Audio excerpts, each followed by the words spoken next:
नमस्कार दोस्तों, किसी को अपशब्द कहना, चुगली करना, दूसरों की बुराई करना या जलन और ईर्ष्या का भाव रखना, ये सब आदतें ना केवल आपके विकास में बाधा डालती हैं बल्कि आपके जीवन में खुशियों को भी रोक देती हैं। क्या कभी आपने सोचा है कि हमारे भाग्य में जो लिखा होता है उसे बदला जा सकता है? आज की इस प्रेरणादायक कहानी में हम जानेंगे कि जन्म से पहले जो हमारे जीवन में लिखा जा चुका होता है, क्या वह बदला जा सकता? यदि आप ये सब जानने के इच्छुक हैं तो इस अद्भुत कहानी को अंत तक जरूर सुने। नमस्कार दोस्तों, आप सभी का दिल से स्वागत है इस शिक्षाप्रद और ज्ञानवर्धक कहानी में। मेरा आपसे निवेदन है कि इस कहानी का पूरा आनंद उठाएं और इसे अंत तक हमारे साथ जरूर देखें। तो चलिए शुरू करते हैं। बहुत समय पहले की बात है। एक गांव में एक गरीब किसान लक्ष्मण अपनी पत्नी के साथ रहता था। उनका जीवन संघर्षों से भरा था, लेकिन एक दिन उनके घर में खुशियों की लहर दौड़ गई। उनके यहाँ एक प्यारे बेटे का जन्म हुआ। इस नन्ही खुशी ने उनके जीवन में नई उमंग भर दी। किसान और उसकी पत्नी इस अनमोल उपहार को पाकर बेहद खुश थे, मानो उनकी जिंदगी में एक नई रोशनी आ गई हो। गांव में हर ओर से लोग किसान को बधाई देने के लिए आ रहे थे। एक सुबह का समय था जब किसान के घर के बाहर एक संत ने भिक्षा के लिए आवाज लगाई। किसान के घर में आज खुशी का माहौल था, इसलिए उसने संत को आदर पूर्वक अंदर बुला लिया और बैठने के लिए कहा। संत के बैठ जाने पर किसान ने निवेदन किया, महाराज, हमारे घर में लंबे समय बाद संतान का आगमन हुआ है, कृपया इस बच्चे का नामकरण करके हमें आशीर्वाद दे। संत ने बच्चे को अपनी गोद में उठाया और देखा कि उसकी बाजू पर एक विशेष चिन्ह उभरा हुआ है जो राजयोग का प्रतीक था। संत उस चिन्ह को देखकर अचरज में पड़ गए। किसान ने संत के चेहरे पर हैरानी देखी तो पूछ बैठा, महाराज, आप इतने चिंतित क्यों दिख रहे हैं? संत ने मुस्कुराते हुए कहा, चिंतित नहीं बल्कि मैं अत्यंत प्रसन्न हूँ। ये बच्चा अत्यधिक भाग्यशाली है और इसके भविष्य में सफलता के योग है। संत ने कहा, तुम्हारे बेटे की किस्मत में राजयोग लिखा है। किसान ने चौंक हुए पूछा, महाराज, मैं आपकी बात ठीक से समझ नहीं पा रहा, आप क्या कह रहे हैं? संत मुस्कुराए और बोले, तुम्हारा बेटा एक दिन राजा बनेगा। वह 18 साल की उम्र में इस राज्य की राजकुमारी से विवाह करेगा और फिर इस नगर का शासक बन जाएगा। संत की यह बात सुनकर किसान खुशी से झूम उठा। जब गांव वालों को ये खबर मिली कि रामू का बेटा एक दिन नगर का राजा बनेगा तो सब लोग उसे देखने के लिए उमड़ पड़े। एक दिन की बात है, उस नगर का राजा शिकार के लिए जंगल में निकला था, लेकिन उसे हिरण नहीं मिल पाया। शिकार करते करते राजा काफी दूर जंगल में खो गया। अब उसकी प्यास बढ़ने लगी, लेकिन आसपास कोई नदी या तालाब नहीं था जहां वह पानी पी सके। राजा ने कई घंटे जंगल में भटकते हुए पानी की तलाश की और आखिरकार वह उसी गांव में पहुंच गया जहां लक्ष्मण नाम का किसान अपनी पत्नी और बच्चे के साथ रहता था। राजा की नजर एक साधु पर पड़ी जो अपनी कुटिया के पास बैठा हुआ था। राजा ने प्यासे होकर साधु से पानी मांगा। साधु ने उसे रुकने के लिए कहा और फिर अपनी कुटिया से पानी लाकर राजा को दिया। राजा ने पानी पीने के बाद देखा कि बहुत सारे लोग बाहर इकट्ठे होकर जा रहे थे। राजा ने आश्चर्य से साधु से पूछा, ये लोग कहाँ जा रहे हैं? साधु ने मुस्कुराते हुए जवाब दिया, ये सभी लक्ष्मण के घर जा रहे हैं, क्योंकि वहाँ एक अत्यधिक भाग्यशाली बच्चे का जन्म हुआ है। साधु बाबा ने उस बच्चे के बारे में एक भविष्यवाणी की थी, जिसे सुनकर राजा का मन अशांत हो गया। राजा ने जिज्ञासा से साधु से पूछा, ऐसी कौन सी भविष्यवाणी है जिसके कारण सभी लोग लक्ष्मण के घर जा रहे हैं?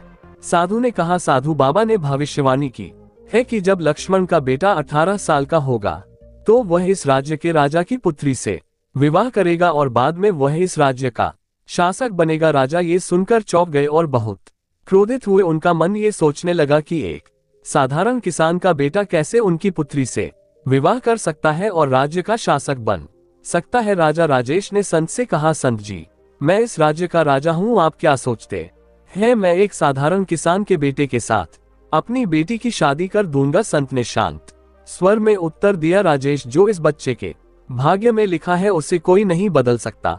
राजेश ने अपनी ताकत पर घमंड करते हुए कहा, संत जी, आप भगवान का लिखा हुआ मिटाकर दिखाए, मैं वह कर दिखाऊंगा। संत मुस्कुराए और बोले, राजेश, मैं भी वही हूँ और आप भी वही हैं, तो अब हम देखते हैं कि यह सब कैसे घटित होता है। राजा ने संत को प्रणाम किया और अपने महल लौट गया, लेकिन रात भर उसकी नींद उड़ी रही। उसका मन इसी विचार में उलझा था कि किसी भी कीमत पर संत की भविष्यवाणी को सच नहीं होने देगा। अगले दिन राजा ने अपना वेश बदल लिया और लक्ष्मण के गांव की ओर निकल पड़ा। गांव पहुंचकर वह लोगों से पूछताछ करते करते लक्ष्मण के घर तक जा पहुंचा। राजा ने घर के बाहर से आवाज लगाई और लक्ष्मण उसकी आवाज सुनकर बाहर आ गया। आप कौन है और यहाँ किस लिए आए हैं? व्यापारी ने कहा, मैं पास के गांव का एक धनी व्यापारी हूँ और कपड़ों का व्यापार करता हूँ। मैंने सुना है कि तुम्हारे घर में एक बहुत ही भाग्यशाली बच्चे का जन्म हुआ है और उसकी किस्मत में बड़े योग हैं। लक्ष्मण ने कहा, हाँ आपने सही सुना है। व्यापारी ने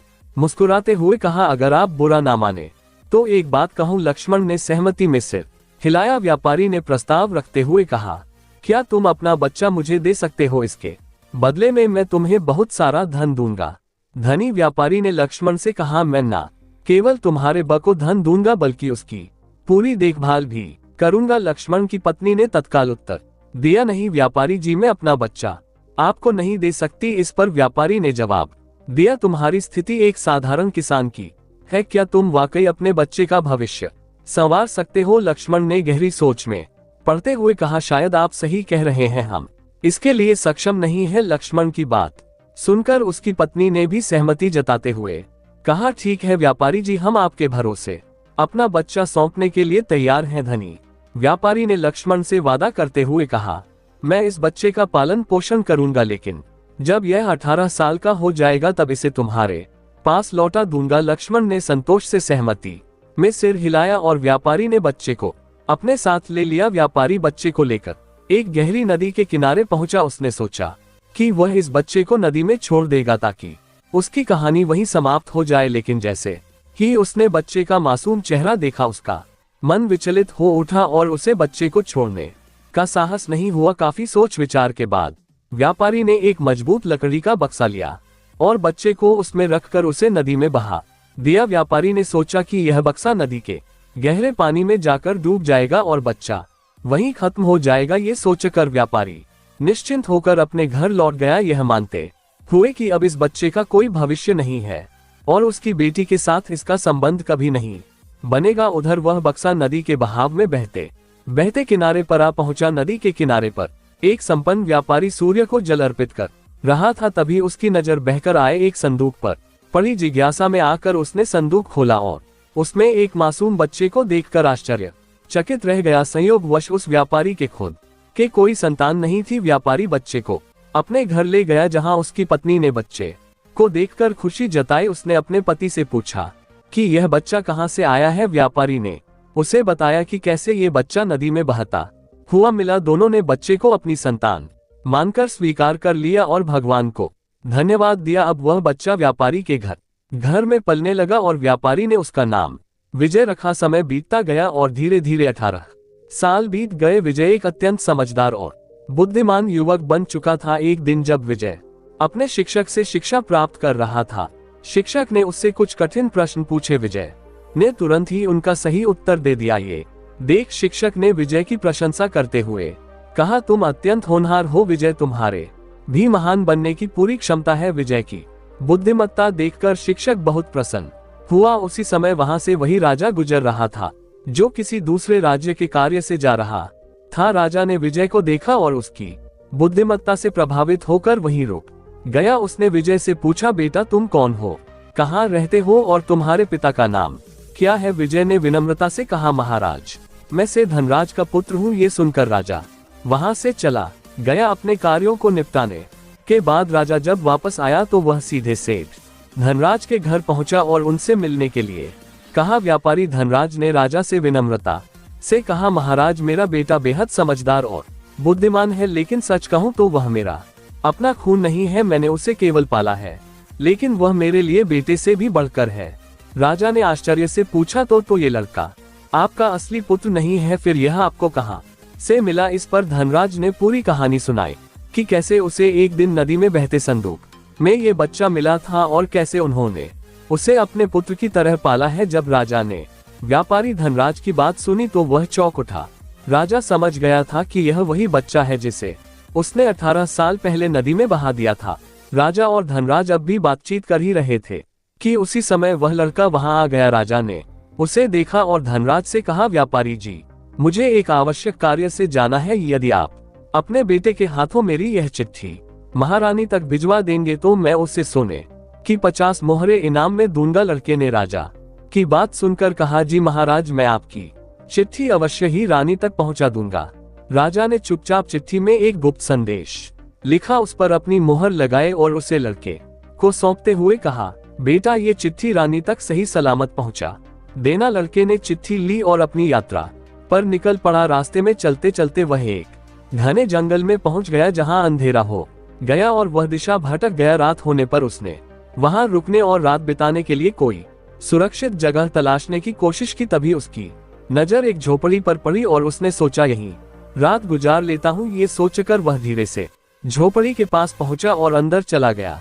झोपड़ी के भीतर एक बूढ़ी औरत खाना बना रही थी। उसने जैसे ही लड़के को देखा, पूछा, बेटा तुम कौन हो और बिना पूछे अंदर क्यों आए हो? लड़के ने नम्रता से अपना परिचय दिया और कहा, मैं रास्ता भटक गया हूँ और रात गुजारने के लिए यहाँ ठहरना चाहता हूँ। लड़के की बात सुनकर बूढ़ी औरत का दिल पिघल गया, लेकिन उसने सावधानी से कहा, बेटा यहाँ रुकना सुरक्षित नहीं है। ये जगह डाकुओं का अड्डा है और वे किसी भी समय लौट सकते हैं। अगर उन्होंने तुम्हें यहाँ देखा तो मुसीबत हो जाएगी। लड़के ने जवाब दिया, माँ जी, इतनी अंधेरी रात में मैं कहीं और जा भी नहीं सकता। अगर बाहर गया तो जंगली जानवर मुझे खा सकते हैं। इससे बेहतर है कि मैं यहाँ एक कोने में चुपचाप लेट जाता हूँ और किसी को परेशानी नहीं दूंगा। ये कहकर वह लड़का एक कोने में जाकर लेट गया। कुछ समय बाद डाकू वहां लौट आए। उन्होंने जब बाहर एक अनजान घोड़ा बंधा देखा तो बूढ़ी महिला से इसके बारे में पूछताछ की। बूढ़ी महिला ने उन्हें बताया, इसका नाम अर्जुन है और यह बहुत नेक बच्चा है। ये राजा का संदेश लेकर महल जा रहा है। डाकुओं को ये सुनकर कुछ शक हुआ, क्योंकि वे राजा के इरादों के बारे में अच्छी तरह से जानते थे। संदेह होने पर उन्होंने अर्जुन की जेब से चिट्ठी निकाली और उसे पढ़ना शुरू किया। जैसे ही डाकुओं ने चिट्ठी पढ़ी, उन्हें सारा मामला समझ में आ गया। बूढ़ी महिला ने उनसे पूछा, बेटा इस चिट्ठी में क्या लिखा है? तब एक डाकू ने बताया, इसमें लिखा है कि जैसे ही यह युवक हमारे पास पहुंचे उसे मारकर कहीं दूर दफना देना और यह काम राजा के पहुंचने से पहले ही हो जाना चाहिए। बूढ़ी महिला ये सुनकर हैरान रह गई और बोली, यह राजा कितना निर्दय है, जिसने खुद ही इस लड़के को संदेशवाहक बनाकर भेजा है और अब उसी को मरवाने का आदेश दे रहा है। बूढ़ी महिला ने सोचा, मुझे इस मासूम को बचाना चाहिए। उसने डाकुओं से बात की और फिर उन्होंने एक नई चिट्ठी लिखकर उसे पुरानी चिट्ठी से बदल दिया और चुपचाप विजय की जेब में रख दी। इसके बाद डाकू वहां से चले गए। सुबह होते ही विजय जागा और बूढ़ी महिला को धन्यवाद देकर अपनी यात्रा पर आगे बढ़ गया। कुछ समय बाद वह राजमहल पहुंचा और उसने चिट्ठी महारानी को सौंप दी।